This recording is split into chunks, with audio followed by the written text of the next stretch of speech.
Bueno, buen día, bienvenidos y bienvenidas a todos y a todas a este ciclo de capacitación virtual que llamamos Contenidos Audiovisuales y Periodismo, una alianza contra la violencia de género.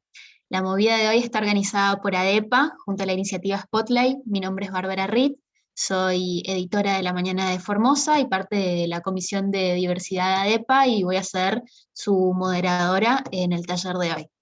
Antes de seguir, quiero presentar a la coordinadora de Spotlight, a Nuria Pena, que es doctora en Ciencias Sociales, cuenta con experiencia en investigación, en la docencia y en asistencias técnicas dentro del ámbito de la cooperación al desarrollo de temáticas relacionadas con género y a migración. Nuria, te damos una bienvenida y un gran agradecimiento de parte de ADEPA por estar hoy con nosotros en este taller.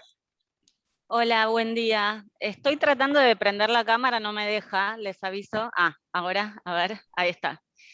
Ahí te vemos. Bueno, muchas gracias. No, bueno, yo quería agradecer a las facilitadoras de hoy que van a estar dando este taller tan importante para nosotros desde la iniciativa Spotlight, que es una alianza entre las Naciones Unidas y la Unión Europea para erradicar la violencia contra las mujeres y con especial foco en femicidio. Yo tuve la suerte ya de estar muy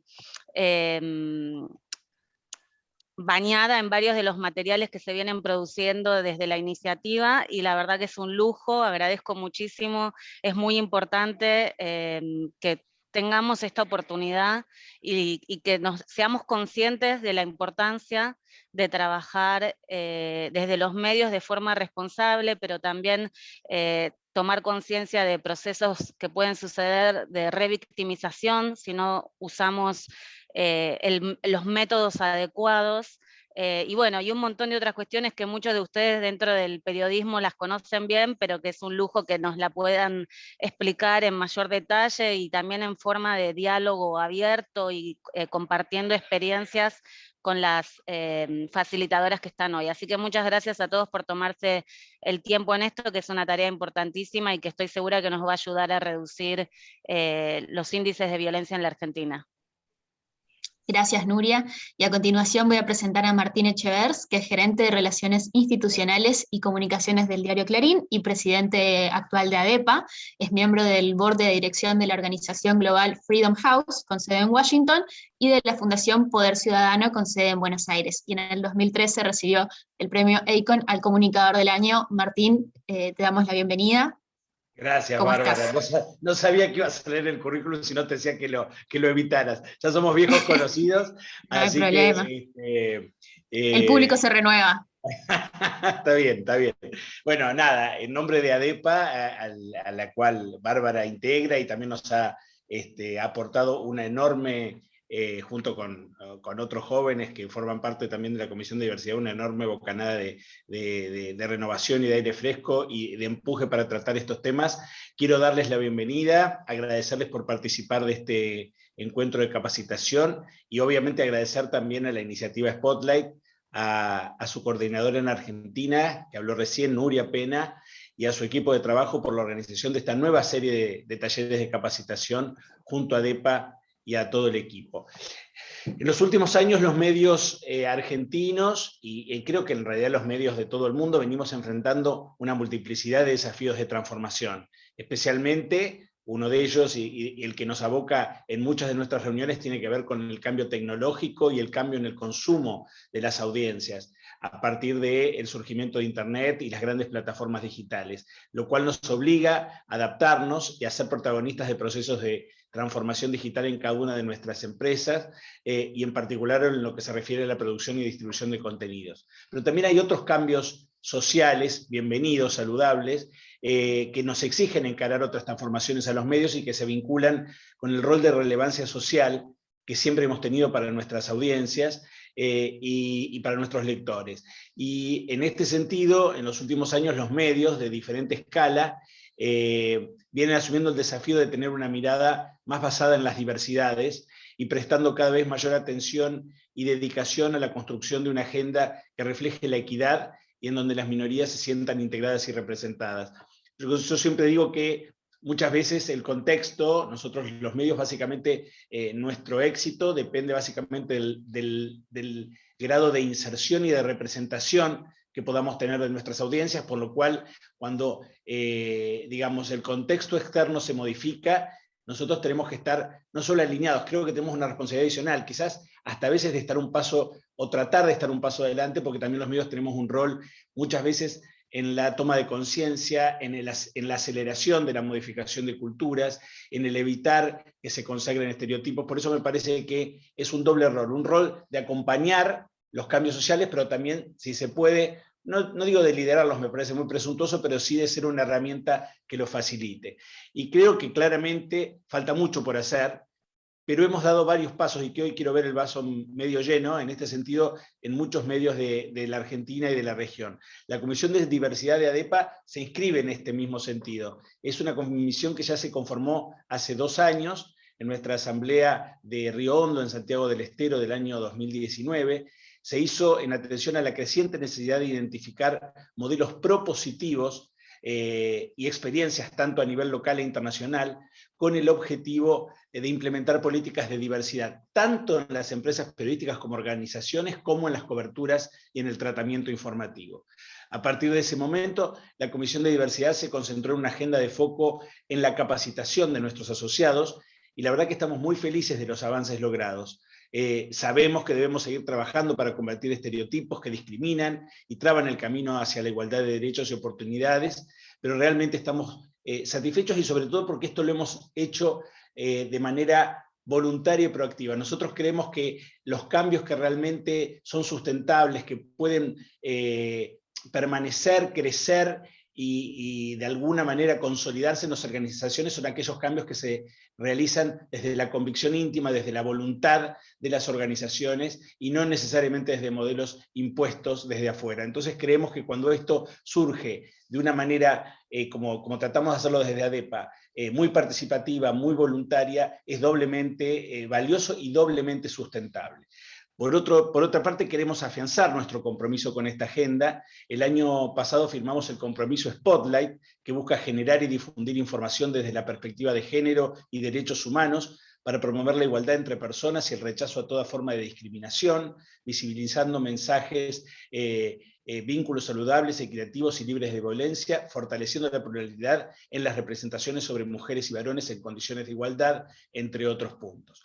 Me complace decir que los talleres realizados el año pasado fueron un gran éxito. El trabajo de la comisión, que integran Cecilia, Bárbara, Tomás, y me parece importante hacerle también un homenaje a alguien que fue líder y de alguna manera impulsora de estos temas en ADEPA, que fue Nili Povedano, a quien recordamos con mucho cariño y que nos dejó el año pasado, pero creo que es bueno recordarla y hacerle un homenaje.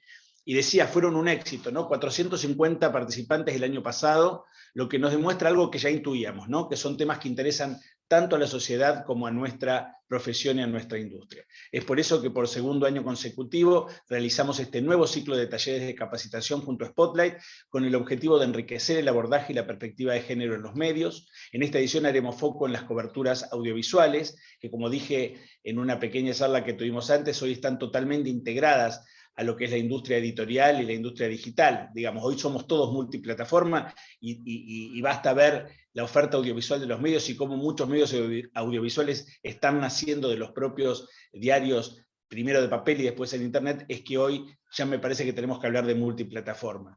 La idea es generar espacios de intercambio, reflexión, con profesionales de la comunicación en temas de perspectiva de género, de violencias, de derechos de las mujeres, y promover un debate sobre coberturas igualitarias, sobre todo con mucho diálogo y participación de los asistentes. Así que esperamos que esto sea, como lo del año pasado, muy productivo, y que las actividades resulten de utilidad para todos los asistentes y para las empresas periodísticas socias y no socias de ADEPA. Gracias otra vez por participar, y los dejo entonces con el taller. Muchísimas gracias. Gracias, Martín. Bueno, este ciclo va a estar formado por 3 encuentros y la idea general es ir mostrando ejemplos de malas y buenas prácticas periodísticas en materia de coberturas audiovisuales. El contexto, la descripción de la noticia, el uso del lenguaje, la imagen, el audio, el sonido, así que todo eso vamos a ir tratando a través de estos tres encuentros para tratar de evitar la espectacularización de las noticias y el abordaje responsable de la temática. El taller que nos ocupa hoy, el primero, se va a centrar en las pautas para mejorar las coberturas audiovisuales sobre violencia contra las mujeres. Qué hacer y qué no hacer en estas coberturas sobre femicidios, sobre violencia de género, el pseudo-humor en relación con el periodismo de género. Vamos a tener datos, ejemplos, vamos a tener un espacio de reflexión y, por supuesto, al final, un espacio para responder todas sus consultas. Así que, sin más, voy a presentar a las encargadas del taller de hoy, que son Silvina Molina, que es periodista, editora de género y diversidades de la agencia de noticias Telam, es consultora en comunicación inclusiva para organismos internacionales, es docente y conferencista. Y también a Gabriela Pellegrini, que es una periodista feminista y es editora de géneros y diversidades en medios públicos de Chaco. Actualmente se está desempeñando como editora de géneros en Chaco TV, en Radio Provincia y en la agencia Foco. Es locutora y capacitadora y diplomada en género. Así que Gabriela, Silvina, les doy la bienvenida y ya les dejo el micrófono abierto a ambas. Bueno, muchísimas gracias nuevamente por la invitación a Spotlight, a ADEPA. Como decía Martín, el año pasado ya tuvimos una experiencia muy linda, de mucha participación, que esperamos repetir este año. Sabemos que en la sala hay personas de distintos lugares del país y quizás también se habían inscrito de otros países latinoamericanos. Van a ver que en la presentación que preparamos con Gabriela hay ejemplos de medios argentinos, porque después va a haber una instancia también para pensar Latinoamérica dentro de este ciclo de conferencias que va a estar a cargo de Alejandra Benaglia. Y bueno, decir que estamos, por supuesto, trajimos una idea de lo que será nuestra charla con Gabriela, pero que el desafío es que esto se convierta en un diálogo. Digo el desafío porque muchas veces en la virtualidad esto se complica. Pero bueno, hay moderadoras, está ahí Bárbara, que nos va a ayudar a ver si ustedes tienen algún tipo de consultas para que esto se convierta en un diálogo. Bueno, estas imágenes que elegimos tienen que ver con estos cambios que estamos viviendo en los últimos años en el mundo, ¿no? Con un gran impacto a partir del 2015 en Argentina con el Ni Una Menos, y que comienza a extenderse con la marcha de mujeres, el Me Too, en Nosotras Paramos, la campaña por el derecho al aborto, la ola verde, etcétera, etcétera. Son todas manifestaciones que nacen de la sociedad y que impactan en los medios de comunicación de distintas maneras. Ese impacto tiene que ver con, no solo con el género, sino con distintas políticas de igualdad. De hecho, Gabriela y yo que estamos aquí somos dos de las, creo que 8 editoras de género que hay ya en la Argentina, editoras de género que también existen en medios de Estados Unidos, en medios de España y en Perú. Y también tiene que ver con cómo se empiezan a cuestionar los medios, qué están haciendo en el interior, en la conformación de sus redacciones. Mucho impacto tuvo, por ejemplo, en Estados Unidos, la cuestión racial, ¿no? El asesinato de George Floyd y todo el movimiento hizo que algunos medios decidan elegir, en este caso, editores de diversidad, como es el caso de Washington Post, que tiene una mujer a cargo de la edición de diversidad, la radio pública de Estados Unidos también, y el Fola de San Pablo también tiene una editora de diversidad. Es decir, los medios empiezan a pensarse de otra manera a partir de estas realidades sociales. El último informe, y empieza a haber estudios de qué está pasando en los medios de comunicación, ¿no? Que también es una novedad que antes no ocurría, al pensar cómo están conformados los medios, cómo estamos trabajando desde los medios de comunicación, los temas de igualdad, de derechos, de género. El año pasado el Instituto Reuters hizo un informe muy interesante, que lo pueden buscar, se los dejo como idea, en donde todo esto de la cuestión racial y de género está muy bien explicada, muy bien analizada.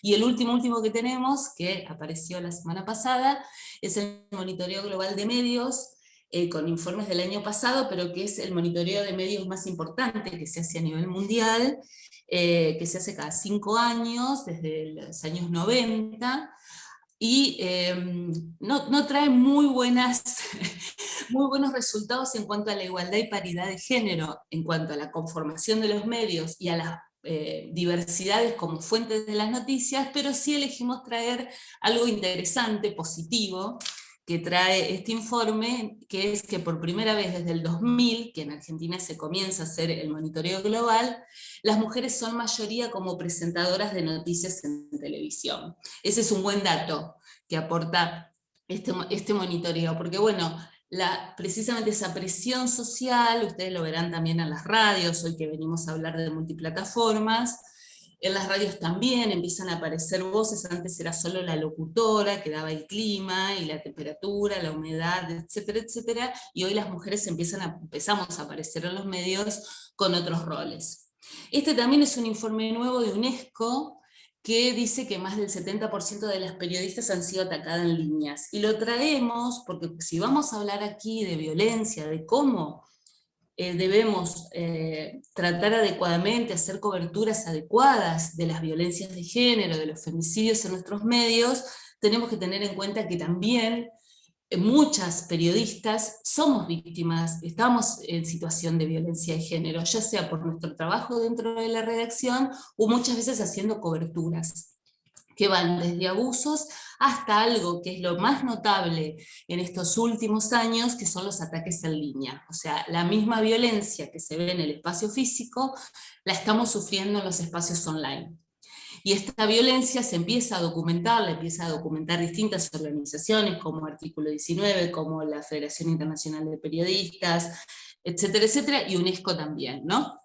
¿Y qué pasa? Disuaden a las periodistas, las ponen en peligro, todos estos ataques online, pero sobre todo socavan al periodismo independiente, dice el informe, porque nos afecta como sociedad. Si silenciamos al periodismo, si silenciamos a las periodistas a través de la violencia, lo que estamos haciendo es destruir parte del entramado democrático social. Y es grave, es lo que más se está preocupando en este momento. Entonces, también sufrimos violencia de género, las periodistas, y está bueno saberlo y está bueno que lo pongamos en debate, y que sepamos que hay muchas herramientas que están surgiendo sobre todo desde organizaciones de la sociedad civil, para acompañar y para proteger estas situaciones.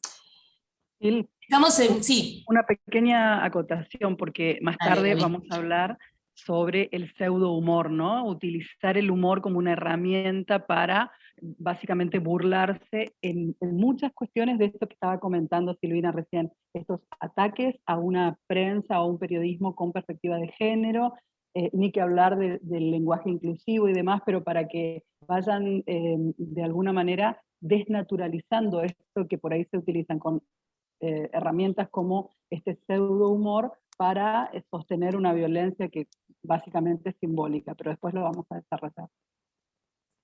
Estamos en pleno momento de Olimpiadas, ¿no? Estamos casi todas las personas mirando deportes que por ahí nunca veríamos, pero estamos en el momento de Olimpiada y nos pareció interesante también traer estas imágenes, esto que fue el acoso que sufrieron en realidad durante el Mundial de Brasil muchas periodistas deportivas. Fue impresionante cómo se le acercaban desde jugadores de fútbol hasta personas que estaban, hombres que estaban en la calle mientras ellas estaban haciendo las transmisiones, por esto de lo cultural de que se puede apropiar del cuerpo de las mujeres, ¿no? Aunque sea una periodista que está haciendo una transmisión en vivo. Esto generó un repudio social y generó que ellas se unieran, las periodistas deportivas, sobre todo las brasileras, e hicieran una campaña, ¿no? Para decir, no, estamos trabajando, ¿no? Y esto, que parece hoy una locura, ocurrió hace muy pocos años. Y me parece que está interesante ver cómo estamos, pensar cómo estamos frente a audiencias que son muy críticas, muy participativas y muy críticas de lo que hacemos, sobre todo porque precisamente estamos en multiplataformas, estamos expuestas todo el tiempo en nuestras coberturas. Y una de las cosas que nos demuestra el poder que tenemos cuando nos unimos las periodistas y cuando las audiencias son participativas y critican, es esta campaña que hicieron las periodistas deportivas, ¿no? En ese sentido. Bueno, por eso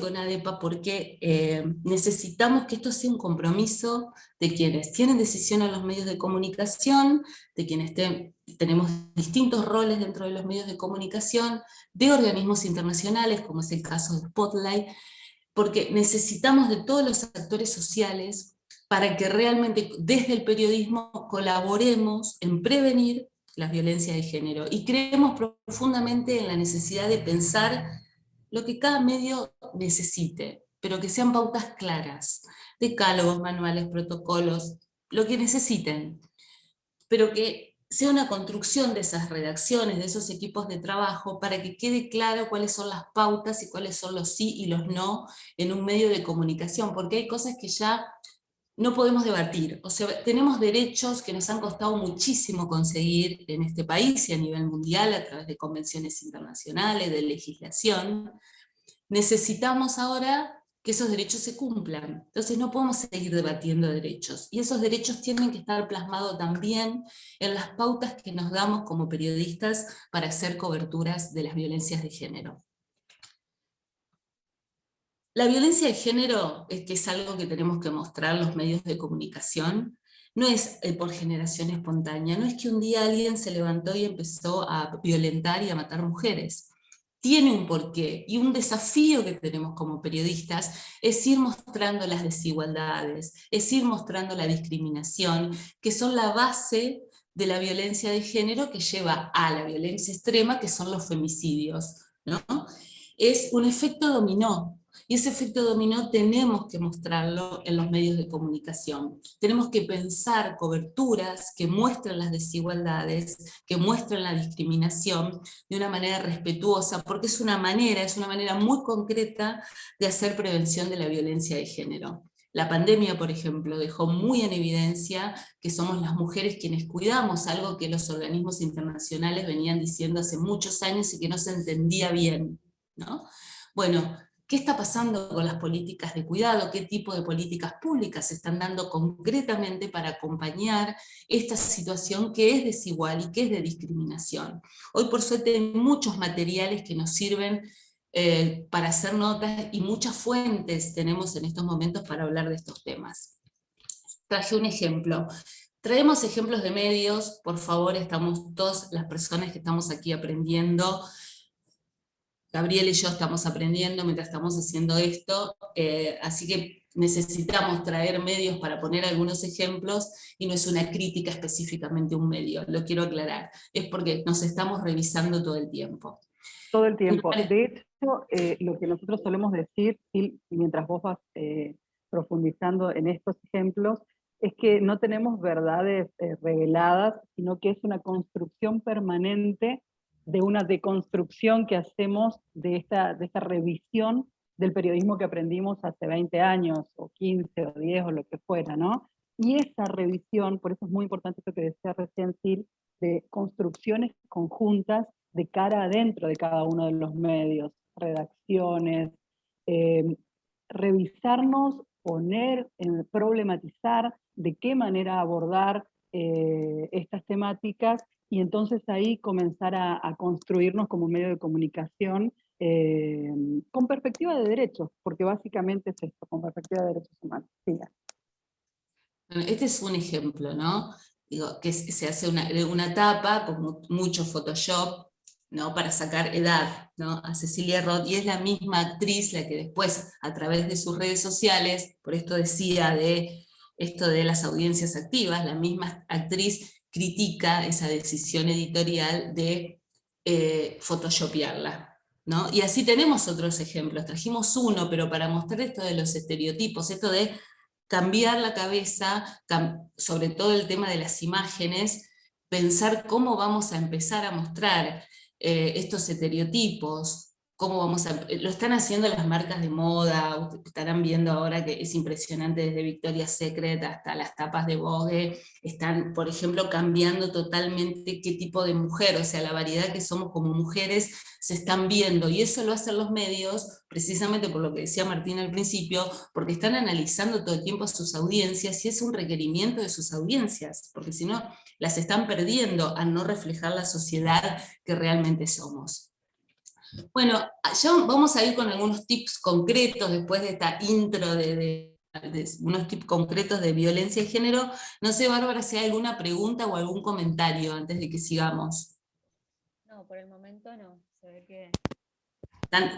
Todavía hay timidez. Ya los invité a que vayan dejando todas las consultas en el chat, así que pueden seguir por ahora. Bueno, gracias. Todavía hay timidez. Así que bueno, sí, esperamos su participación para enriquecer esto, porque además en el online se hace más complicado. Bueno, esta frase es de Eva Giberti, que es una de las referencias que tenemos en cuanto al tratamiento adecuado de la violencia de género, y nos gusta mucho esta frase de Eva, que nos identifica también desde el periodismo, porque precisamente los hechos violentos contra las mujeres construyen historia en la Argentina, y en el periodismo hemos acompañado esos momentos, desde el femicidio de Alicia Muñiz, ¿no? Que ustedes verán, la tapa era el cuerpo de ella directamente, hablando de cómo vamos cambiando en los medios audiovisuales, era el cuerpo de ella, y decía la muerte de la mujer de Monzón, además, ¿no? Ni siquiera estaba el nombre de ella en las tapas de las coberturas que se hacían en ese momento. Hoy es impensable, a alguien se le puede escapar, y estaría muy mal algún medio, hoy es impensable pensar que vamos a usar imágenes de mujeres asesinadas y en contexto de femicidio como parte de nuestras coberturas del tema de la violencia, porque es absolutamente violatorio de sus derechos y de los derechos de sus familias y de las personas que la amaron. Otro momento fundamental del periodismo fue la cobertura del femicidio de Nora Dalmazo también, que después Gaby va a profundizar un poco acerca de, comillas, los chistes, comillas, humor, para hablar de violencia de género y de femicidio.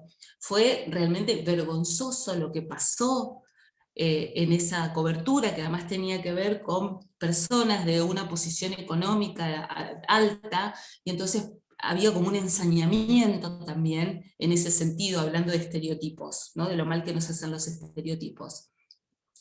El femicidio de Carolina Ló a manos de Tablado, de Fabián Tablado, fue otro momento icónico para el periodismo, en el sentido de que revelaba que también la violencia se daba en las situaciones de noviazgo, y tuvimos que repensar cómo hacíamos coberturas e incluir a juventudes y adolescencias que también ejercían o eran víctimas de violencia de género, acompañando el proceso social. Ni hablar de los intentos de femicidio, de los femicidios con fuego, el más impactante, el de Wanda Tadei, sin duda. Fue un momento de mucha reflexión de gran parte de quienes hacemos periodismo de derechos, de pensar cómo seguíamos haciendo estas coberturas. ¿Qué hacíamos? Porque una de las cosas que nos decían es que se generaba el efecto contagio, ¿no? Como ocurre con los suicidios, que si hablábamos del femicidio con fuego, lo que relataban las mujeres que iban a los grupos de autoayuda o que iban a consultas por estar en situación de violencia, es que la amenaza del violento es: te voy a quemar como a Wanda. Lo pensamos mucho, lo reflexionamos, hablamos con colegas de otros países, y bueno, lo que definimos, que es una de las pautas de las que vamos a hablar hoy, es: tenemos que seguir hablando, porque si no caemos en la trampa del violento, de callarnos y de no hablar de la violencia. El tema es no dar detalles, no hacer un instructivo de cómo quemar mujeres. El tema es no dar detalles cuando cubrimos femicidio, pero ahora lo vamos a profundizar. Y en este repaso histórico muy rápido, bueno, por supuesto, el impacto del que ya hablamos, del que fue Ni Una Menos, que fue un impacto, fue un antes y un después en un país que tenemos una larga trayectoria de militancia por los derechos humanos, de militancia por los derechos de las mujeres, como pueden ser, por ejemplo, los Encuentros Nacionales de Mujeres, que son espacios únicos en el mundo, no adrede entonces en Argentina surge el Ni Una Menos, ¿no? Tenemos una historia muy importante. Y después el haber incluido también lo que llamamos, aparte de femicidio, los trans y los travesticidios, a partir del travesticidio de Diana Zacayán. Es un súper resumen, ¿no? Como historia. Piensen, por ejemplo, algunas leyes que tenemos relacionadas con cobertura de violencia, como Ley Micaela, por ejemplo. Muchas leyes que han surgido a partir de situaciones de violencia tienen nombre de mujeres asesinadas en contexto de femicidio. Ahora vamos a ver algunas. Bueno, vamos a ir con mencionaban, Silvina, mencionaban también el caso de Carolina Lo, que en ese momento, bueno, lo catalogaban como crimen pasional porque no estaba la figura de femicidio todavía, y por ahí también un poco desde otra perspectiva, más recientemente el caso de Nair Galarza, también cómo se espectacularizó, y cómo se la condenó previamente, socialmente, digamos. Absolutamente. Bueno, Carolina Lo tiene, bueno, muchísimas cosas para analizar. Por suerte hemos evolucionado mucho, ¿no? A partir de esa cobertura que se hizo, pero una de las cosas que pasaba es que todo el tiempo se le hacían reportajes a Fabián Tablado, ¿no? Entonces Fabián Tablado aparecía en muchos de esos reportajes y muchos en televisión, como el pobre muchacho que de pronto tuvo un brote, y entonces, ¿no? Había como una justificación, que quizás no era ni siquiera la intención de la nota o de la cobertura que se intentaba hacer, pero era lo que quedaba, ¿no? Cuando la audiencia veía ese tipo de informe. Y en el caso Hay un de trabajo, Silvina, sí, que vos hiciste en TELAM justamente, sobre el trabajo de unas periodistas que vienen abordando, poniendo como sujeto al violento o al victimario, pero con una perspectiva totalmente diferente, no mostrándolos incluso como pobrecito que le agarró un ataque psicótico de ira o de locura, sino mostrándolo como una persona tan común como cualquier otro hombre, que es violento, evidentemente, que puede ser como una característica de las personas violentas, o de los hombres violentos, en este sentido de integrar la sociedad con total tranquilidad, ser un buen compañero de trabajo, tener una imagen hasta positiva en la sociedad, y sin embargo, puertas adentro, ejercer violencia, ¿no? Que viene muy atinado para comentarlo aquí. está acá el ejemplo, este que dice: un proyecto periodístico pone el foco en los femicidas para mostrar que son hombres comunes que matan, ¿no? Es un proyecto de fotoperiodistas. Ustedes el próximo encuentro va a ser con Lucía Merle, que es editora de fotos de Clarín y integrante de AGRA, de la Asociación de Reporteros Gráficos de Argentina. Lucía va a trabajar más las cuestiones más técnicas relacionadas con el tema de la imagen. Ellas también, precisamente este proyecto del que habla Gaby, es muy impactante cómo sigue la vida de los femicidas, y es muy interesante porque tenemos una deuda también en nombrar a los femicidas, ¿no? Si en todas las personas que estamos aquí en la sala empezamos a pedir nombres de mujeres asesinadas en contexto de femicidio, vamos a nombrar un montón. Ahora, si le pedimos que nombremos femicidas, no sé cuántos nos acordamos, cuántos nombres nos acordamos, porque no nombramos a los femicidas condenados, porque no ponemos, como decía Gaby, la acción está en el sujeto, la acción está en el femicida. Lo que tenemos que hacer en nuestras coberturas, en los zócalos de televisión, en nuestras notas online, en las redes sociales, es dejar en claro que hay un femicida, que hay una persona responsable de ese asesinato. Por eso, esto que lo trajimos porque es grave que se digan estas cosas en televisión, dice: el homicidio de Alejo ahora es considerado un femicidio inverso. Eso no existe. No existe el femicidio inverso. Como no existe la violencia de género hacia los hombres, y tenemos muchísimo, pero muchísimo trabajo hecho, como les decía antes, de acceso a derechos, de convenciones internacionales, de leyes en Argentina, de pautas dadas como profesionales de la comunicación, de investigaciones hechas en universidades, para volver a caer en estos términos que confunden y que hacen mal. Tenemos mucha responsabilidad en ese sentido. Entonces, las mujeres no aparecemos muertas cuando hablamos de femicidio. Las mujeres son asesinadas por alguien. y ese alguien tiene que estar identificado, y cuando se lo puede identificar con nombre y apellido, hay que identificarlo con nombre y apellido.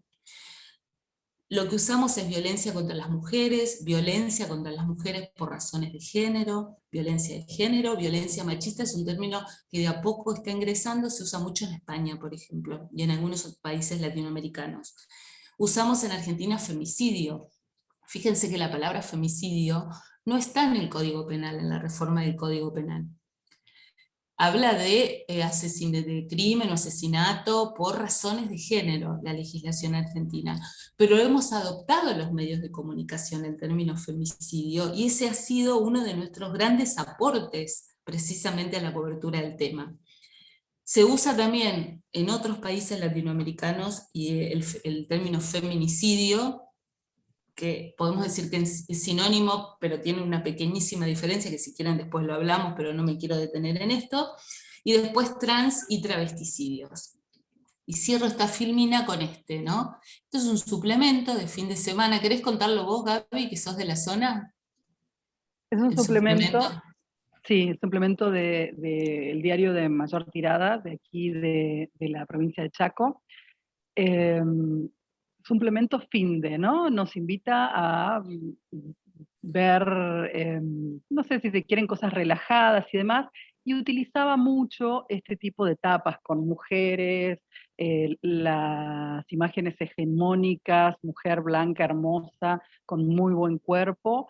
Y fíjense ustedes el contrasentido que tiene esta tapa, porque estamos naturalizando un estereotipo de mujer que conlleva esto que hablábamos recién, la violencia simbólica, esta que no se ve. Y hay un título que habla de un femicidio, del femicidio de otra mujer, claramente. Este tipo de situaciones se dan muy, muy a menudo todavía en medios, no solamente gráficos, en medios de nuestra provincia, los podemos ver también en medios del país y por qué no de Latinoamérica. Pero fíjense ustedes cómo estamos hablando incluso de un femicidio y está tan naturalizada esta manera de hacer periodismo que hemos aprendido, que podemos al mismo tiempo compartir claramente un estereotipo de mujer. Esto que debemos combatir los medios de comunicación, que debemos desnaturalizar sobre todo, porque no es fácil, que tiene que ver con esta tarea que venimos a proponer de revisar esto que venimos aprendiendo, de hecho que aprendimos al nacer en una sociedad tan machista y patriarcal como la de Latinoamérica en general, ¿no? del mundo. Pero bueno, básicamente es eso, mostrar este contrasentido absoluto, tan naturalizado que ni siquiera lo pudieron evidenciar y bueno, lo plasmaron en una tapa. Los datos estadísticos de violencia, los números, ¿no? En periodismo nos importan muy los números, siempre sirven para el zócalo, para tapa, los números siempre venden mucho, nos interesan mucho los números, sobre todo para titular. Y es todo un desafío.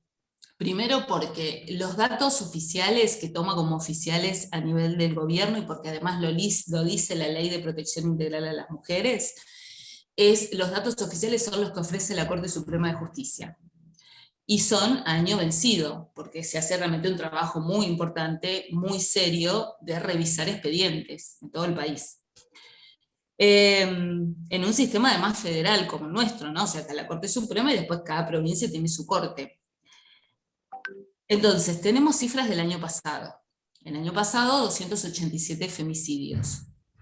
Y después tenemos un trabajo increíble de las organizaciones sociales, de la Casa del Encuentro, de Mumalá, de Ahora que si nos ven, y no sé si me estoy olvidando de algún otro observatorio, que lo hace en base a lo que publicamos en los medios de comunicación. Siempre digo esto, tenemos una enorme responsabilidad, porque todas estas organizaciones toman datos de lo que publicamos, y allí sacan las estadísticas de violencia y femicidio. En esto del aprendizaje que venimos a proponer y de pensar, y como decía Gaby en su momento, nosotros no tenemos las verdades reveladas en absoluto, venimos replanteándonos mucho, y lo hago mucho por lo menos en mi diaria como editora de género de la Agencia Pública de Noticias, ¿Qué hacer con las cifras? La verdad que la sensación que una tiene es que hay un efecto adormecimiento en la sociedad, porque precisamente estamos dando el porcentaje de una ONG, el porcentaje del otro ONG, uno tras otro, y no le damos el contexto necesario. Se ha naturalizado algo que es tremendo, que es que tenemos en promedio un femicidio cada 20 y pico de horas en la Argentina. Es tremendo. Miren si esto ocurriera con un jugador de fútbol. Si se matara un jugador de fútbol o un arquitecto, no sé, cada X cantidad de horas en este país. Algo está pasando que no se está haciendo bien en ese sentido. Una propuesta que tenemos es, bueno, darle sentido a esas cifras. Esas cifras son personas, son mujeres, son niñas, niños, adolescentes que quedan huérfanos por culpa de un femicida. Vuelvo a la acción. Esas personas quedan huérfanas por culpa de un femicida, no de algo abstracto. Un ejemplo es todo el trabajo que hicimos muchas periodistas y compañeros y compañeras periodistas para lograr lo que se llama la ley Brisa, que es la ley en realidad de reparación precisamente para quienes quedan huérfanos, huérfanas a causa de un femicida. Hacer un seguimiento de lo que pasa con esa ley que nos costó conseguir es, por ejemplo, una idea interesante que traemos como propuesta para usar estas cifras. Y después hacer un desglose de cuántas personas, cuántas adultas mayores, cuántas mujeres migrantes han sido asesinadas en contexto de femicidio, o sea, todo esto que los números nos pueden dar, que es darle un contexto necesario. ¿Cuántas mujeres afrodescendientes? ¿Cuántas mujeres de pueblos originarios? ¿Cuántas embarazadas? ¿Tenemos femicidios de niñas en Argentina? Sí, tenemos femicidio de niñas en Argentina. Y están en estas cifras oficiales. Hay que empezar a desglosar esos números y hacerlos humanos, humanizarlos. Es una de las propuestas inclusivas y de aporte que podemos hacer como periodistas. Bueno, proteger la identidad de la mujer, de la niña en situación de violencia, por supuesto. A veces esto de los móviles de televisión, ¿no? Es algo que preocupa mucho. Van al barrio, van a la casa, y hay que tener mucho cuidado de no identificar, sobre todo si no está protegida. Tenemos una enorme responsabilidad de saber si esa mujer está protegida, tiene red, si después no, porque ha pasado. Se han dado situaciones en nuestro país y se ha dado también alguno muy conocido en España, de que se las ha expuesto en televisión a mujeres y después el femicida las mató. Entonces hay que tener mucho cuidado de cómo se muestra a esa mujer, en qué condiciones, y no revelar datos que no se deben revelar. Después esto de no hay buenas o malas víctimas, ¿no? Parece que se elige quién es una buena víctima de violencia, quién es una mala víctima de violencia, y este reportaje, que es un reportaje televisivo, una de las preguntas que le hacía, en este caso, una víctima de violación, fue: ¿te culpás por algo? No podemos seguir haciendo esas preguntas. El por qué te culpás por algo. ¿Por qué te quedaste si te pegaba?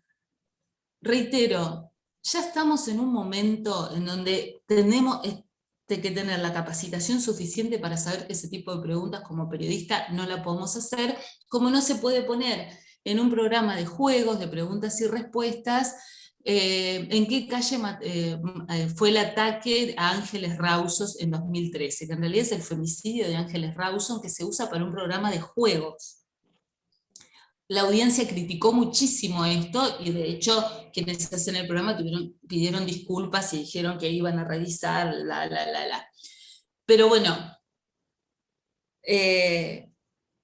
hay cosas que por supuesto seguimos aprendiendo, como les decía, y nos seguimos replanteando, pero hay cosas que tienen que estar muy claras, si no, siempre vamos para atrás en vez de ir para adelante. Y la verdad que hemos logrado mucho. Ahora tenemos que sostener esos logros en cuanto a las coberturas inclusivas.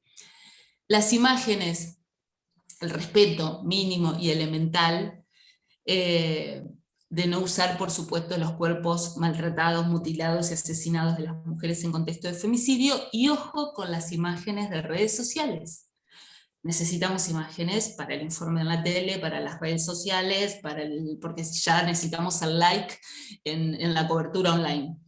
En las redes sociales, lo que van a encontrar, por supuesto, es a esa mujer y a ese hombre besándose, viajando, que subimos a nuestras redes sociales, momentos agradables, lindos, ¿no? Donde todavía esa violencia no estaba explícita. Si vamos a mostrar esas imágenes, estamos mintiendo sobre la realidad. No es ese el hombre que queremos mostrar, ese hombre que se está besando con esa mujer. Tenemos que mostrar al violento, tenemos que encontrar otra manera de encontrar al violento. Así que hay que tener mucho cuidado con las imágenes que se sacan de las redes sociales, tanto de víctimas como de victimarios. Ojo con la música, ojo con los efectos especiales, ojo con lo que ponemos en el videograph, que no ayuden a banalizar la información, que es un poco la tapa que mostrábamos de ese suplemento, ¿no? Tengo una chica en bikini y pongo la palabra femicidio a la altura del ombligo, ¿no? Eso es un ejemplo de banalizar una información tan grave como es la de femicidios. Y nunca justificar la violencia, ¿por qué? Porque ustedes me dirán, no, jamás, ¿cómo vamos a justificar la violencia? ¿Cómo vamos a justificar al victimario? Traigo solo 2 ejemplos y hay muchos más. Discutieron y le prendieron fuego. Entonces estamos respondiendo mal el por qué. En periodismo respondemos las preguntas: qué, quién, cuándo, por qué, las famosas 5W o 6W. Discutieron y le prendieron fuego. En el imaginario, ¿cuál es? Como discutieron, la prendió fuego, y claro. Otro brutal femicidio, la mató porque estaba embarazada. No, no la mató porque estaba embarazada, la mató porque es un violento y un femicida, no porque ella estaba embarazada. ¿Vieron cómo a veces, por supuesto, y muchas de las veces sin querer, está mal respondido ese porqué de la violencia y los femicidios? Por supuesto, incluir datos siempre, porque genera en las personas que están en situación de violencia y en amistades y familiares que acompañan a mujeres en situación de violencia, todo este tipo de coberturas generan mucha movilización. Entonces hay que dar todos los datos necesarios a donde puedan recurrir y pedir asesoramiento y pedir algún tipo de ayuda. Bueno, lo más rápido que pude esto, Gaby va a seguir ahora, vamos a analizar un video, no sé si hay alguna pregunta, Bárbara, algún comentario. Voy a leer unas, sí. Dale. Unas preguntas acá y comentarios. Katy Subirana, desde Perú, manda un abrazo y pregunta qué consideraciones debemos tomar cuando entrevistamos o perfilamos a los agresores. Uh-huh.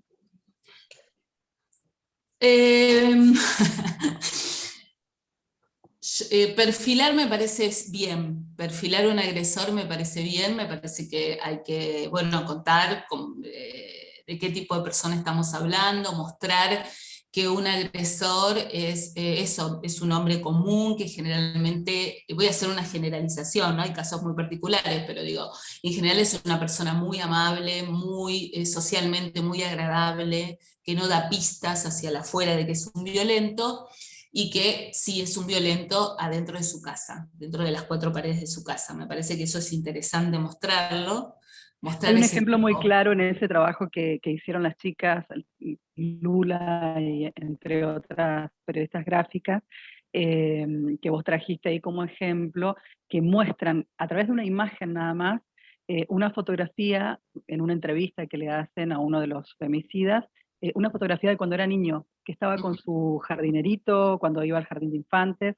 Entonces, estamos hablando de una persona común como cualquiera, ¿no? Que además tiene esta raigambre de violencia, esta actitud que no la muestra hacia afuera, que era, como decía Silvina, una persona amable para cualquier otra, y sin embargo termina matando a su pareja o a una mujer. Y además sacarle el mote de enfermo, ¿no? Esto de que es un enfermo. No, lo victimizamos a él cuando es un enfermo, ¿no?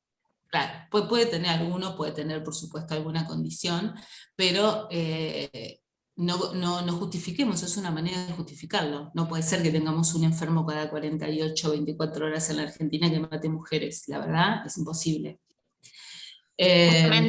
Justamente Paula Cantor, otra de las participantes, consultaba cómo se puede hacer frente a ese discurso que dice que el femicida es un enfermo o es un psicópata, o sea, cómo salir de ese lugar. Bueno, primero hay que llevar como fuentes a profesionales de la abogacía, de la psicología, del trabajo social, etcétera, etcétera, que tengan perspectiva de género, que tengan formación en perspectiva de género y de derechos.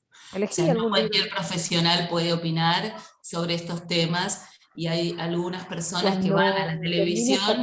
Acá en la pieza, si querés pasar al living y yo los hago pasar a los Valeria, tenés el... Ahí está, ahí se escuchó.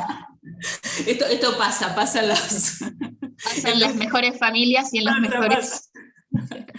Digo, hay que pensar muy bien las fuentes, hay que elegir muy bien las fuentes que nos ayuden a desterrar este discurso que es mentiroso. Puede ser que algún violento femicida tenga alguna condición relacionada con enfermedad, pero no todos, porque entonces ahí Florencia acaba de hacer un comentario, me parece sumamente para una conclusión de lo que terminás de decir, Sil. Ella dice, son hijos sanos del patriarcado.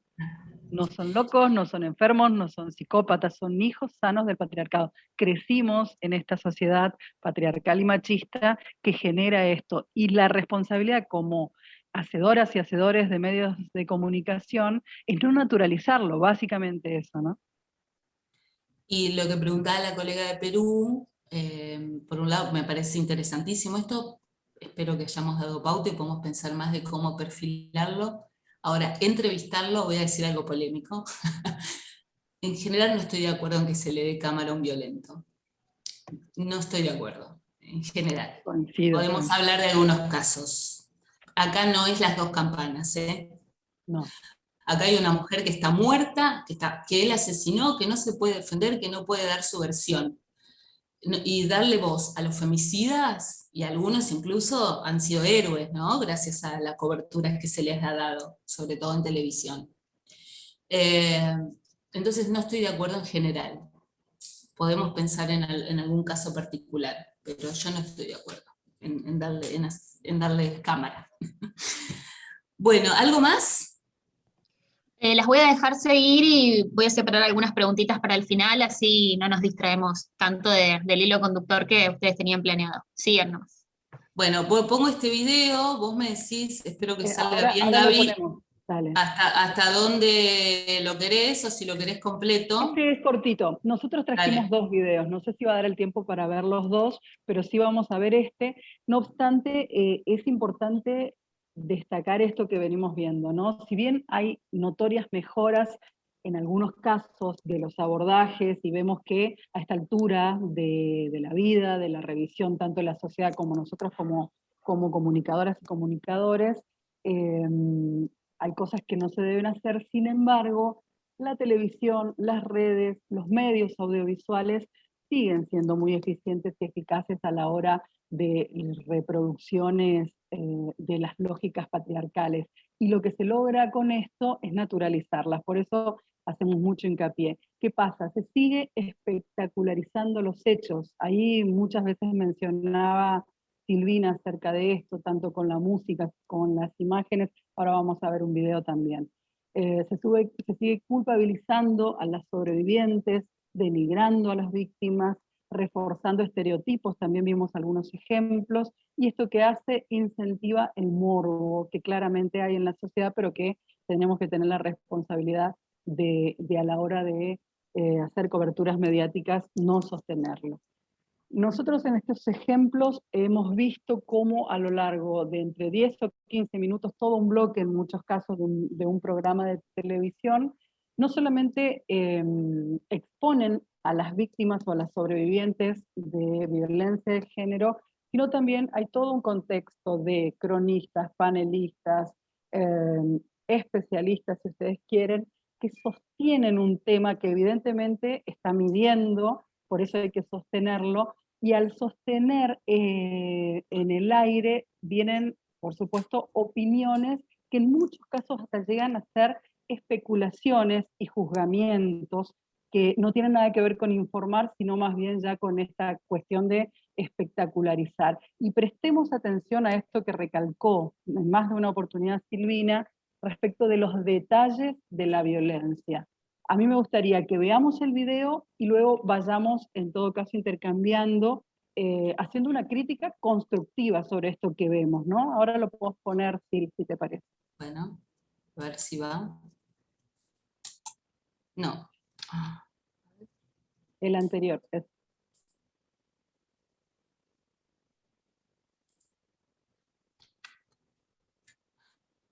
¿Arranca? No. A ver ahí. No. No. No.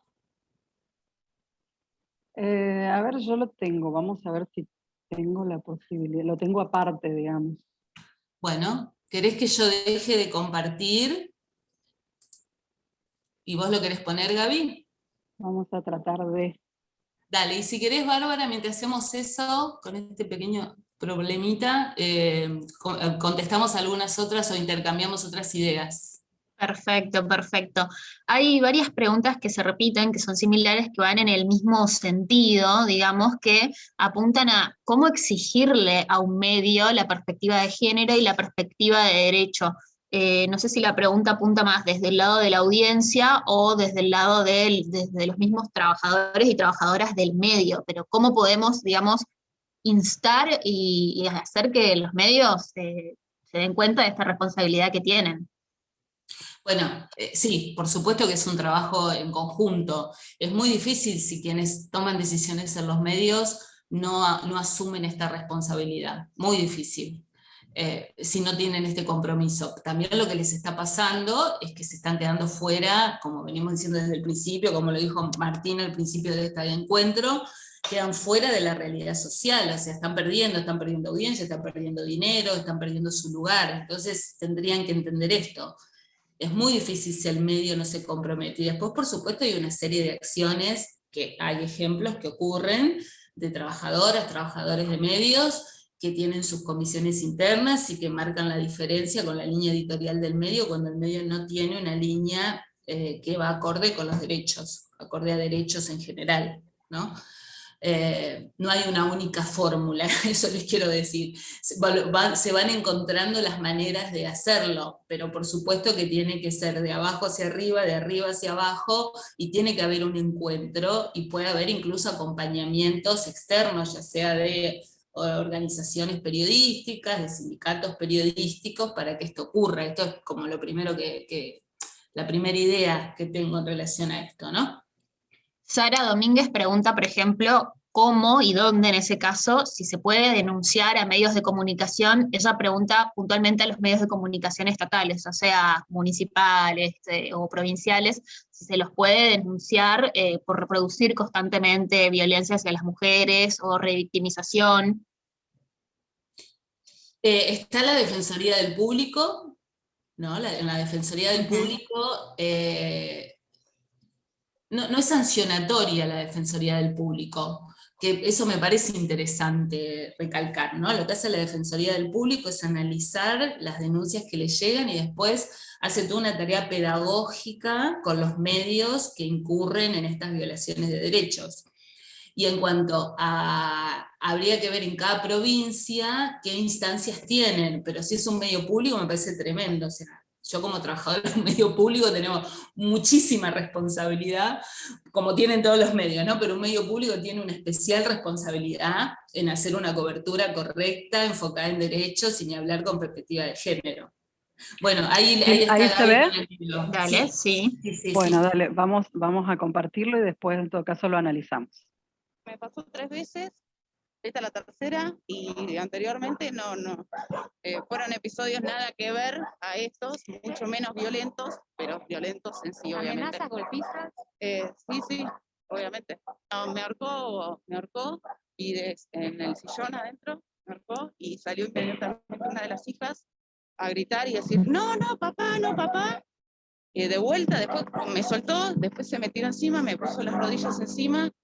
Otra de las nenas, chiquitita, de 7 años, también salió a decir por favor que me suelte, y ahí la suelta. Inmediatamente le dice, chicas, suban al auto.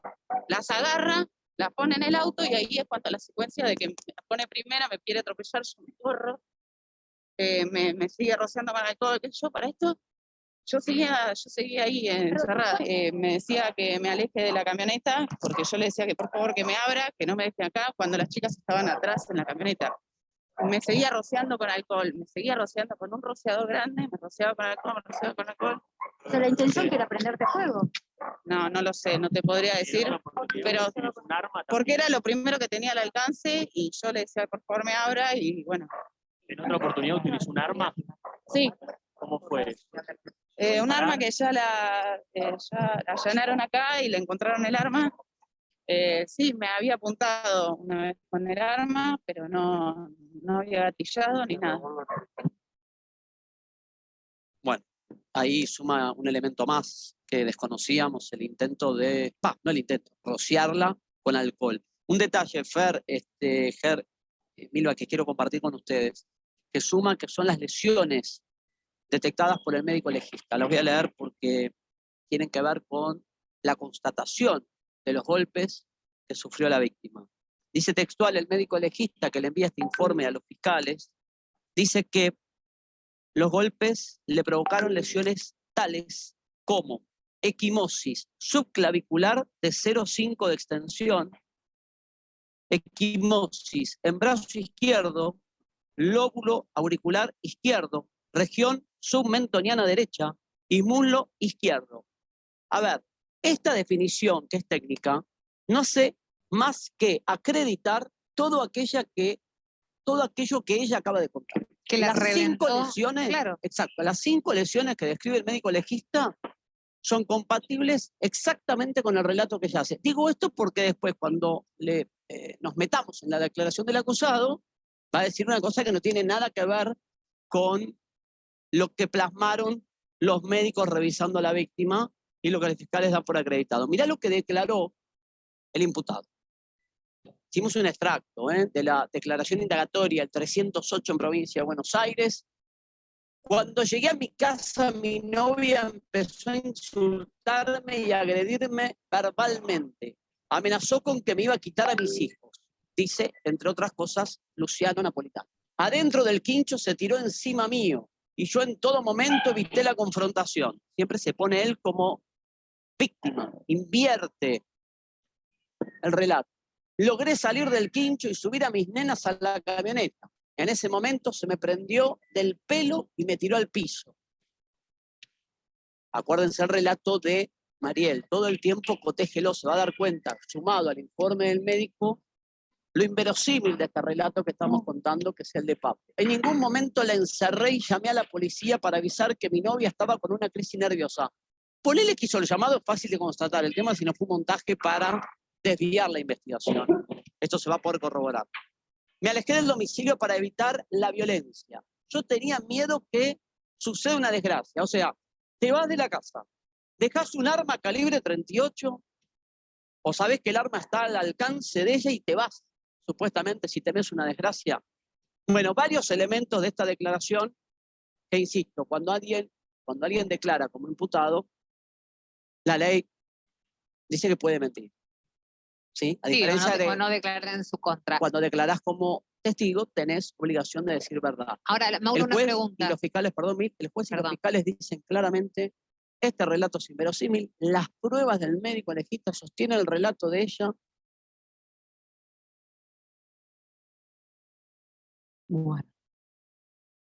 A ver.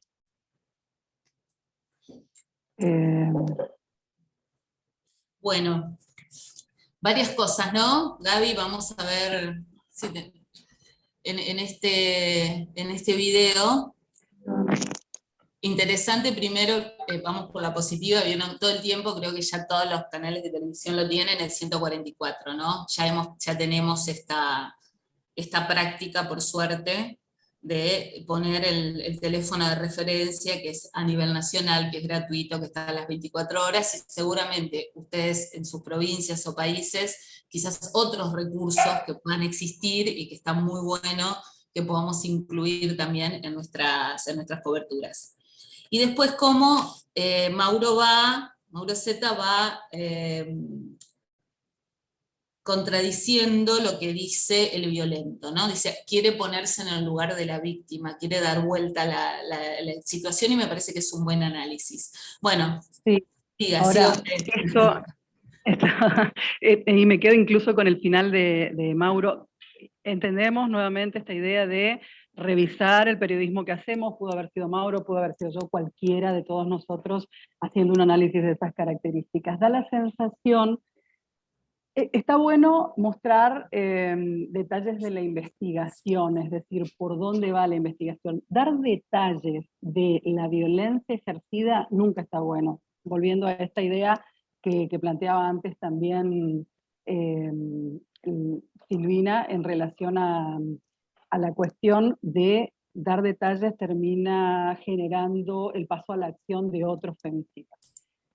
La comparación, él propone incluso cotejar ambas posturas. Esto está absolutamente, es rechazado, si ustedes quieren, esta idea de carear a la víctima y al victimario, que de alguna manera también termina siendo sostenida por esta idea de cotejemos qué dice uno y qué dice el otro. Nunca hay que poner en duda la denuncia de una persona que ha sido violentada. Esto es lo que tratamos de establecer. Vamos a ir, empiezo por el final en realidad porque estaba previsto comentar todo lo que antes ella fue de alguna manera compelida a comentar en ese reportaje, pero ¿qué pasa con las sugerencias que hay a la hora de abordar el análisis o una investigación judicial de femicidio? Siempre se recomienda tener un contexto de leyes, protocolos y lecturas que nos pueden ser bien útiles para la investigación de un femicidio, y también en este sentido, a la hora de abordarlos desde la comunicación, nos tenemos que poner a la par de una investigación judicial, de un investigador o investigadora judicial. Digo, para poder sostener nuestra cobertura con perspectiva de género, no podemos dejar de tener en cuenta protocolos que son utilizados en las investigaciones judiciales de estos casos, como el protocolo de la Unidad Fiscal Especializada de Violencia contra las Mujeres, la UFEM, para investigaciones de muertes por razones de género, el protocolo de Estambul, el protocolo de Minnesota. Bueno, hay distintos materiales, herramientas legislativas que no hacen otra cosa que sostenernos en una comunicación respetuosa de los derechos de las víctimas. Decimos, ahora, Gaby, ahí digo algo en relación a la investigación. Muchas veces tenemos como periodistas acceso, por ejemplo, a las autopsias, ¿no? No demos el detalle de la autopsia, eso dejémoslo para la investigación del crimen, del asesinato. Como periodistas precisamente tenemos una riqueza de recursos, porque se supone que es nuestra formación, tanto de palabras, de manera de decir, de manera de elegir la fotografía o la imagen, en el caso de la televisión, del título y demás, del zócalo en la tele, sin reproducir exactamente lo que dice la autopsia. A veces se dan unos detalles que son absolutamente macabros y que no ayudan y que no sirven para esto que estamos hablando de concientizar y hacer prevención de violencia. Solo quería dejar esa aclaración. Totalmente, totalmente. Por eso insisto en la legislación y los protocolos que existen, que son los que nos van a dar estas herramientas para poder contar, pero sin perder la perspectiva de género y sin caer en esos detalles. Y ustedes prestaron atención cuando empieza a hacer la conclusión y el análisis, Mauro Z empieza la música incidental. Esto que venía diciendo recién Silvina, absolutamente innecesario y no recomendado. No, esto de espectacularizar un hecho tan tremendo. Pero volvamos al inicio, a cuando empieza a hablar la sobreviviente de este ataque. ¿Desde qué lugar nos paramos en la ética periodística para abordar a una mujer que hacía horas había sido atacada en un espacio público, ¿no? Me parece que ella había ido a buscar al lugar sus pertenencias, y en ese contexto, esto que contaba Sil, que a veces es tan peligroso de nuestra tarea de contar la información a través de los móviles. Nos decían el otro día en otro taller, pero si todos los demás canales lo van a hacer, ¿por qué nosotros no? Si todos la van a sacar en esa situación hasta de shock. En un momento ustedes se habrán dado cuenta, ella, bueno, el relato es clarísimo de una persona que está en shock. Además, otra cuestión, y esto yendo al videograf, Mariel contó su calvario. Aquí volvemos a esto que también Silvina hacía referencia antes de el sujeto de la noticia, otra vez la víctima y no el victimario. Esta cuestión de poner a Mariel como que cuenta su calvario, no describe la violencia está describiendo la violencia como algo de la sobreviviente y remueve de alguna manera al agresor de esa responsabilidad. Entonces debemos utilizar un lenguaje que coloque al agresor como sujeto de la acción, incluso asignarle el verbo, ¿no? Esto de ella contó su calvario, no. El agresor la golpeó, o el título que fuera, pero poniendo allí el énfasis del sujeto como agresor y asignándole el verbo. Ahora, ¿habrán prestado atención a las preguntas? Después ustedes me dicen, o puede ir Bárbara leyéndonos los comentarios si quieren detenerse en el video, pero al minuto 09 hay una pregunta que es tremenda y dice, entre otras que se hicieron, ¿no? La intención, ¿era prenderte fuego? Le preguntan a la víctima. Ella estaba contando que había sido rociada con alcohol. Ella estaba dando detalles de qué tipo de agresiones había recibido. ¿No nos pone incluso hasta en un lugar de ridículo a nosotros los periodistas y comunicadores? Claro, me pregunto qué preguntar a una mujer en esa situación, viéndola, ¿no? En estado de shock. Hacemos preguntas como estas que acabo de decir. La intención es prenderte fuego a la víctima.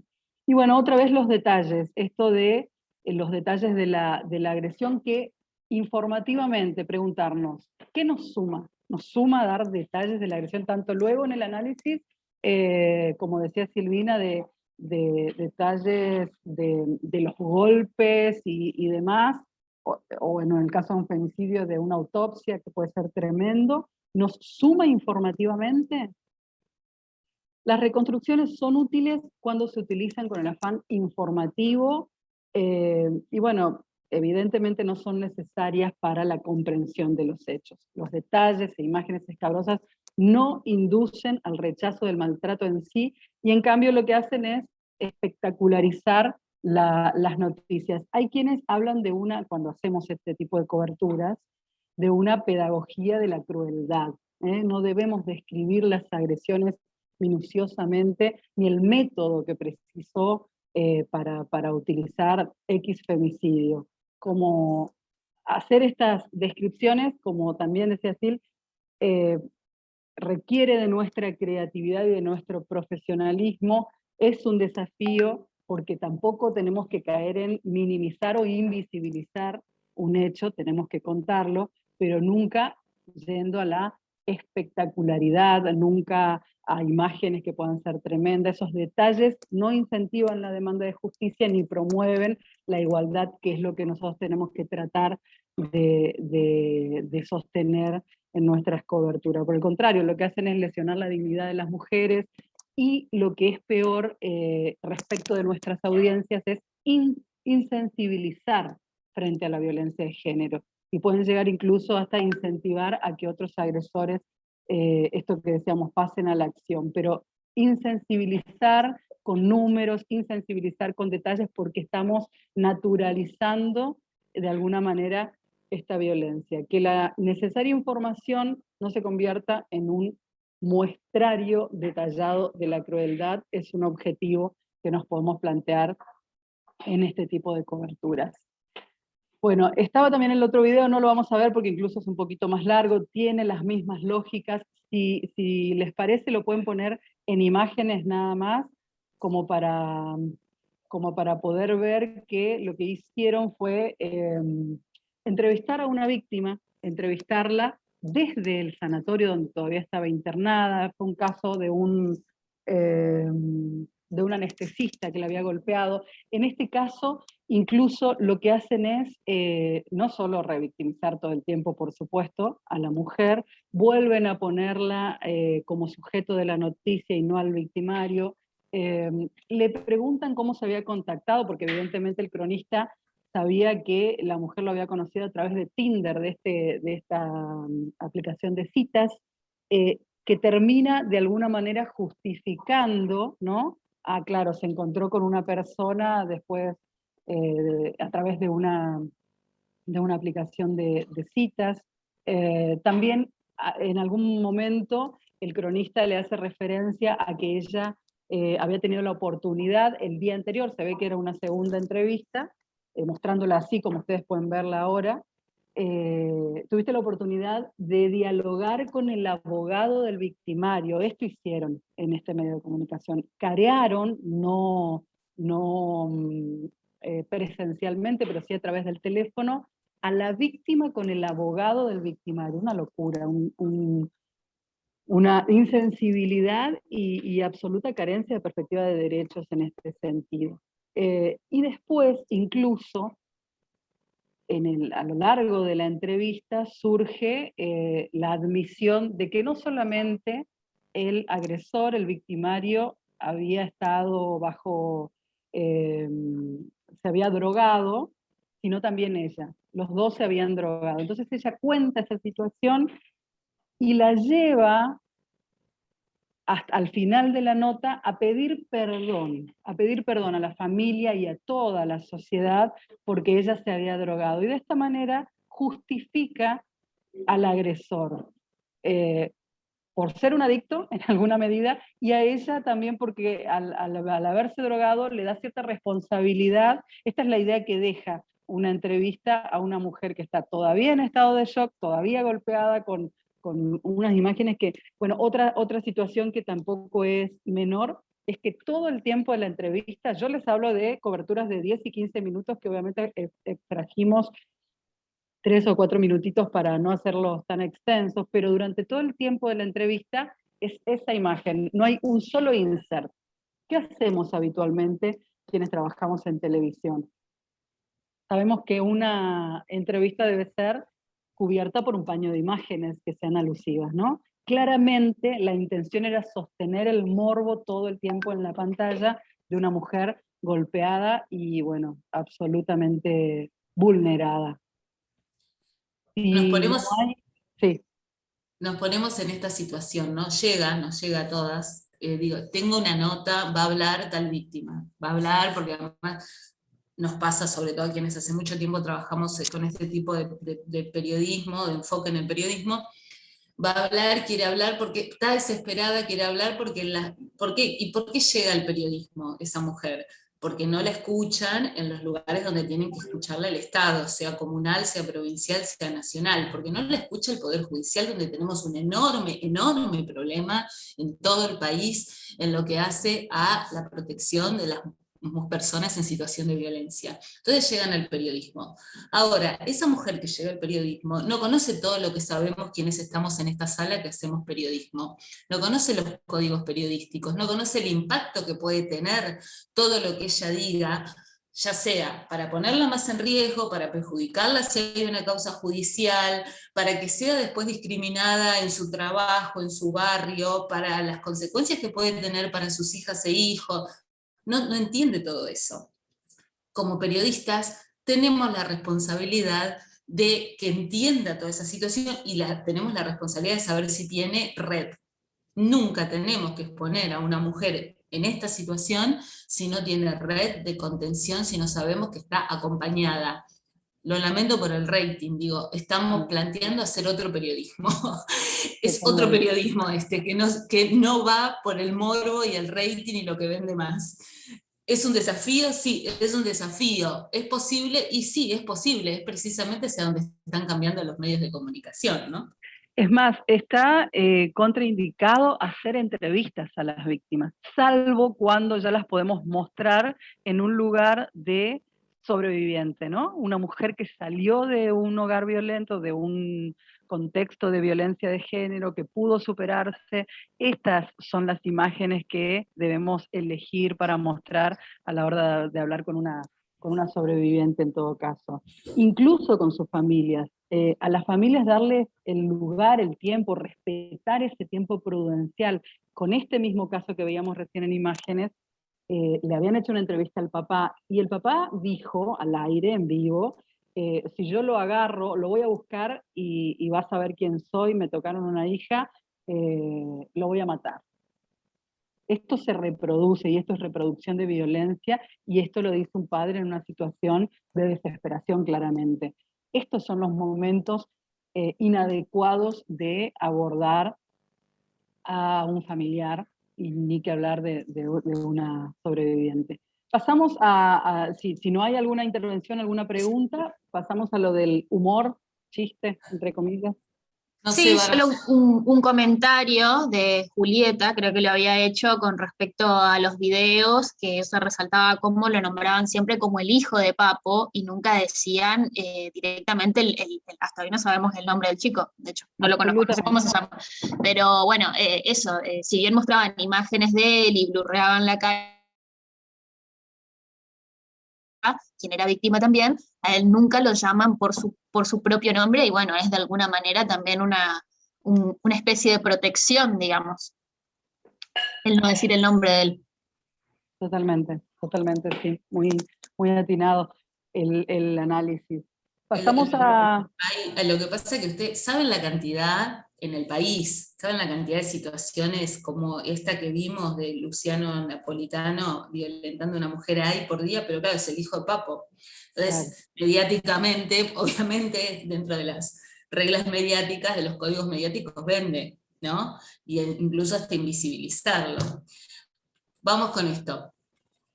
Vamos con esto. Estas imágenes que ustedes ven son recortes de un diario también, el mismo que tomábamos como ejemplo antes. De casualidad fue, o sea, o no porque nos dan muchos ejemplos lamentablemente, pero la importancia de esto es ver cómo podemos seguir sosteniendo una página de humor dentro de un medio de comunicación totalmente necesario, sobre todo en esta época de tanta tensión y tristeza en el contexto en el que vivimos en el mundo, pero sin caer en la burla. Por eso hablamos del pseudo humor como un elemento neutralizador o naturalizador de la violencia. Yo voy a leerlos desde aquí porque ahí no alcanzo a ver, pero en algunas de las cuestiones que plantea esta página de humor, dice la legislatura, bueno, cuando en uno de los recortes se viene la prensa inclusiva, y cuenta, la legislatura se prepara para abordar un manual para que los medios de comunicación se expresen en un modo más inclusivo. El equipo y la equipa, como lo menciona la vicegobernadora Analía Rach Quiroga, que trabaja en el tema, ya nos tiró algunos ejemplos de cómo se titularizan las noticias. Anticipo exclusivo cuenta, y ahí empiezan con estos chistes de estatales y estatalas, cobraban el 17 sus aguinaldos y sus aguinaldas, bueno, este tipo de burla hacia básicamente el lenguaje inclusivo. Después, a ver otro de los ejemplos. Hay equipa, dice.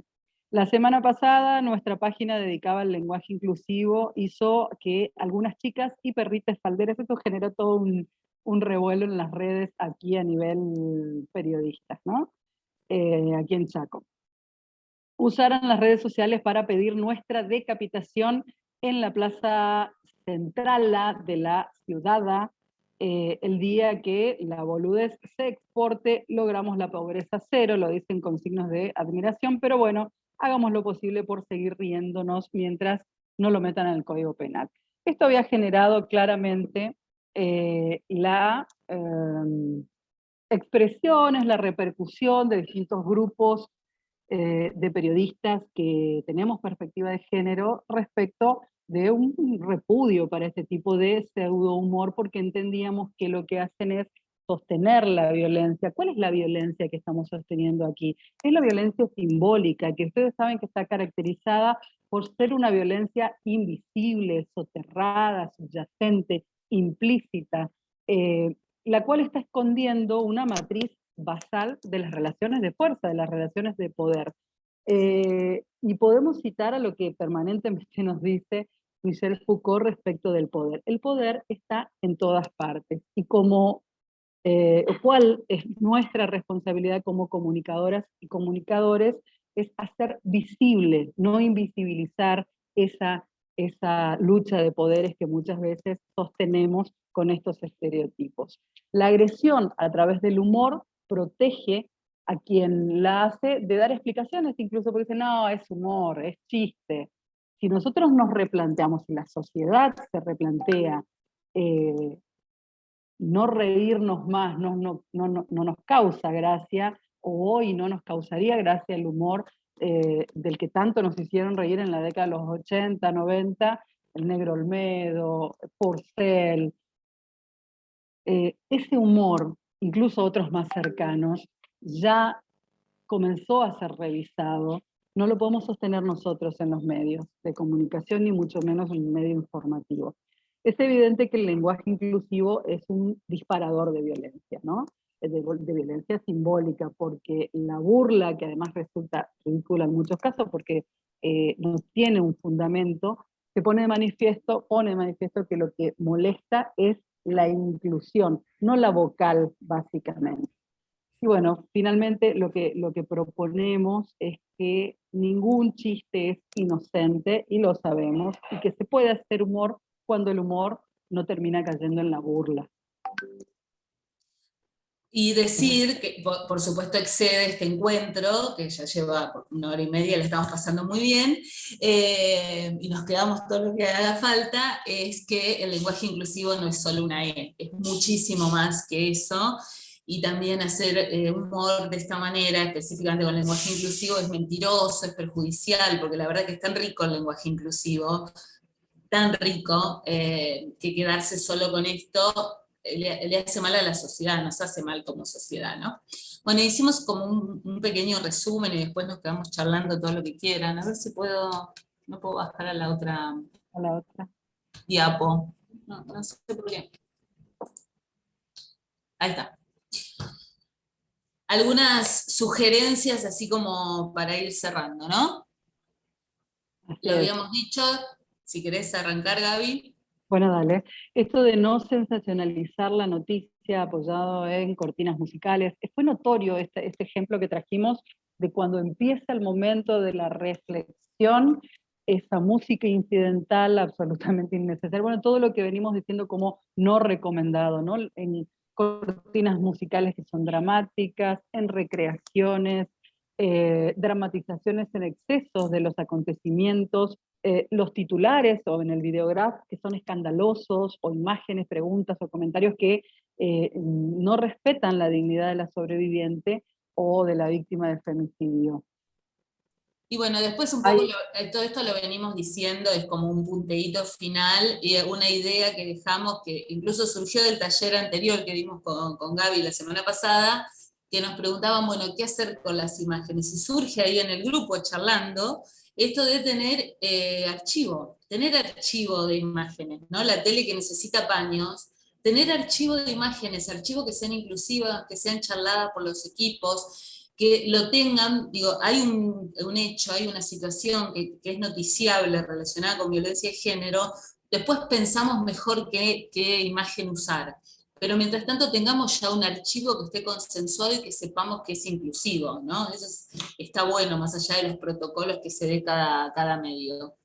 Sobre todo porque esto de la inmediatez es algo continuo. Sabemos que a veces en esa inmediatez nos lleva, si no estamos preparados, a cometer errores que nos puede pasar y que nos va a seguir pasando. Lo importante es esto, revisar. Es decir, de hecho nos pasa cuando de repente estamos viendo una imagen, uy, esta imagen no era la adecuada, bueno, ya sabemos que para el programa de la tarde no vamos a usar ese paño de imágenes, y ahí vamos a buscar aquello que ya lo preparamos con cierta antelación, ¿no? ¿Qué pasa, Gabriela y Silvina, perdón, una última, con las imágenes referenciales? ¿Qué consejo o qué pueden recomendar con relación a eso? ¿Está bien el uso de imágenes referenciales? ¿Qué hay que tener en cuenta? Porque uno cuando googlea sobre imágenes referenciales sobre violencia, lo primero que encuentra es una sombra de una mujer en una oscuridad en una esquina, o una mano que está a punto de golpear a alguien. ¿Qué pueden comentar brevemente respecto a eso?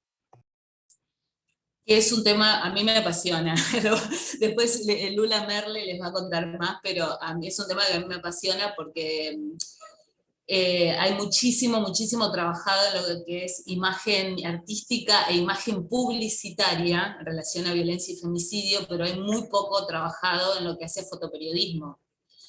Entonces está en construcción, lo estamos pensando. De hecho hemos tenido una serie de encuentros con Agra y demás pensando esto que vos planteás, Bárbara, porque no puedo, que de paso me da pie decir un mensaje que nos interesa dejar también, ¿no?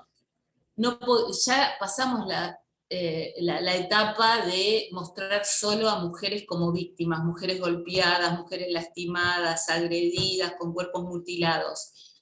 Tenemos que mostrar otro tipo de mujeres. Una de las cosas que nos sirve mucho, precisamente en un país que hemos tenido tanta marcha, tanta movilización, tanta exposición con las marchas Ni Una Menos, la campaña por el derecho al aborto, etcétera, etcétera, tener mucho archivo de marchas, de mujeres empoderadas, marchando solas, marchando con sus hijas, marchando con sus nietas, con cartelería, eso ayuda mucho. Y después, reitero, está en construcción como lo vamos mostrando, mostrar partes del cuerpo, mostrar manos, mostrar objetos que hagan referencia a esa mujer y a una situación de violencia. Es un trabajo que nos tenemos que dar quienes hacemos periodismo con quienes trabajan con la imagen, con quien hace cámara, ya sea fotografía o en tele. Pero está por construirse, digo, no existe todavía una guía en ese sentido, como podés encontrar cientos en periodismo o en publicidad. Así que está buenísima la pregunta. Y hagamos más notas sobre mujeres que han salido de situaciones de violencia. Mostremos que es posible con los apoyos necesarios, con los apoyos estatales primero y fundamental, y con el trabajo maravilloso que hacen un montón de organizaciones para que esas mujeres salgan de situaciones de violencia. Nos debemos también como periodistas ese tipo de notas, tenemos que hacer más notas. Lo hicimos en Telam para el último aniversario de Ni Una Menos, y fue la nota más leída del portal de Telam, le ganamos al de las vacunas y al COVID, que son las notas siempre más leídas por el contexto en el que estamos. Entonces, y fueron todas notas de mujeres que habían logrado salir de situaciones de violencia. Necesitamos ese tipo de coberturas también, porque la violencia la estamos cubriendo todos los días, ¿no? Totalmente. Bueno, y la importancia, ¿no?, de saber qué no hacer. Y entonces ahí empieza, como dice Silvina, esta construcción.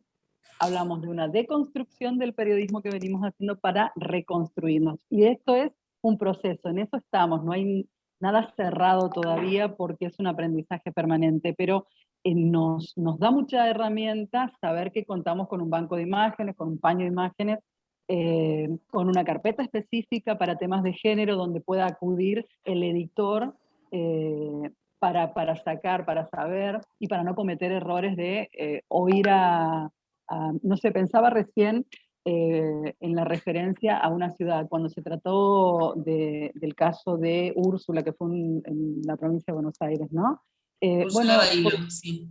¿Por qué no mostrar imágenes del pueblo, nunca de la casa, de la fachada, de la imagen? Porque además hay toda una estigmatización social después, sobre todo cuando se vive en una ciudad, en un pueblo tan pequeño, ¿no?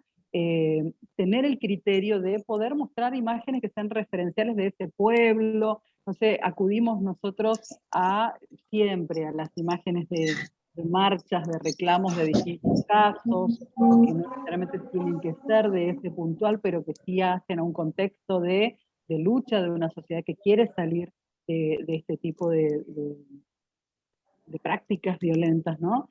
Que también pueden ilustrar, pueden ser imágenes referenciales a elegir. Bueno, ¿algo más? Bárbara, seguimos charlando, me encanta, hay participación, sí, ¿no?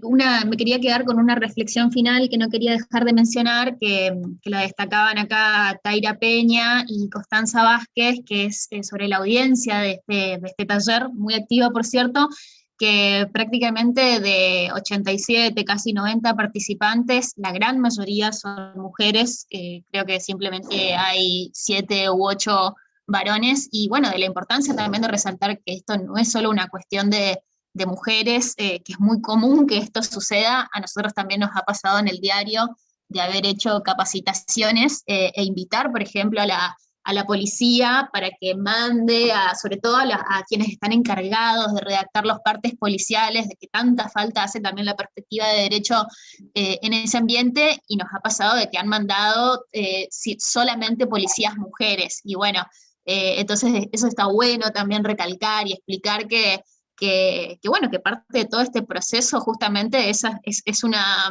un prejuicio o una mala concepción de que hay que mandar a las trabajadoras mujeres a estos talleres. ¿Qué nos pasa dentro de las redacciones, Sil? Las experiencias que venimos teniendo, yo hace muy poquito, 1 año y medio, estoy como editora de género, y por lo general, de hecho, nuestro espacio dentro de Chaco Televisión, de los medios públicos, fue sin lugar a dudas un logro colectivo de un grupo importante de mujeres trabajadoras de los medios que veníamos empujando. Sin embargo, sí tenemos la experiencia, claramente al principio nos pasaba esto que a vos, Bárbara. Bueno, a ver, ¿quién va a ser el columnista de tal tema de género? Tenía que ser una mujer. ¿Quién va a ir a cubrir tal caso o sobre un caso de violencia?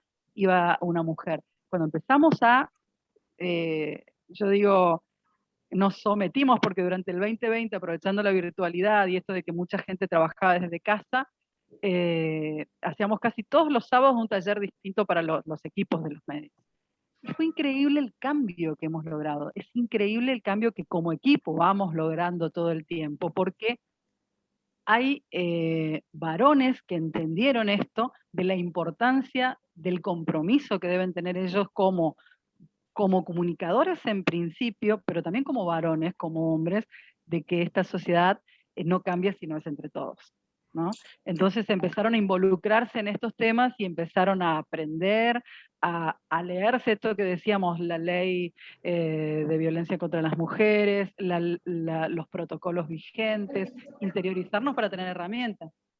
Es que es un problema fundamentalmente de los varones. Algunos varones están empezando a encontrar sus espacios. O sea, el tema de la violencia es un problema fundamentalmente de los varones. Digo, son los que se tienen que hacer cargo de esto y cambiar las actitudes, ¿no? Y lo están empezando a hacer. También estoy haciendo una experiencia interesante en Telan, lo comparto con varones, también estaban como medio reticentes y a poco empezaron yo trabajo con un grupo que me acompaña a pensar esto de la edición de género, y los varones están empezando, incluso un fotógrafo precisamente para pensar esto de la imagen, y es un espacio de aprendizaje colectivo muy interesante. Y algo que dijiste, Bárbara, fundamental, las fuentes. Nos critican mucho a quienes hacemos periodismo a veces por las coberturas que hacemos, pero las fuentes, vos citaste una fuente básica que es la policial. De hecho, yo para algunos talleres que doy tengo guardado algunas partes policiales que son tremendos, como de otras fuentes, ¿no? Digo, la manera en que exponen a las víctimas, nombre, apellido, a veces víctimas que son menores de edad, que son niñas violentadas o abusadas, nombre, apellido, edad, domicilio. Entonces, también las fuentes tienen que hacer sus capacitaciones y tenemos que encontrar las alianzas necesarias en ese sentido para que también se comprometan con esta temática, porque si no siempre quienes recibimos las críticas somos quienes estamos de este lado de la cámara, digamos, ¿no? Tal cual. Bueno, ya nos quedan solamente unos últimos minutos, pero bueno, sí es muy importante, como vos decís, Silvina, el tema de las fuentes, porque si no, vamos arrastrando y reproduciendo errores y violencia, entonces importantísimo, siempre que se puede, tratar de invitar, ir un paso más allá de la cadena periodística para decir, construyamos entre todos los actores de este tema.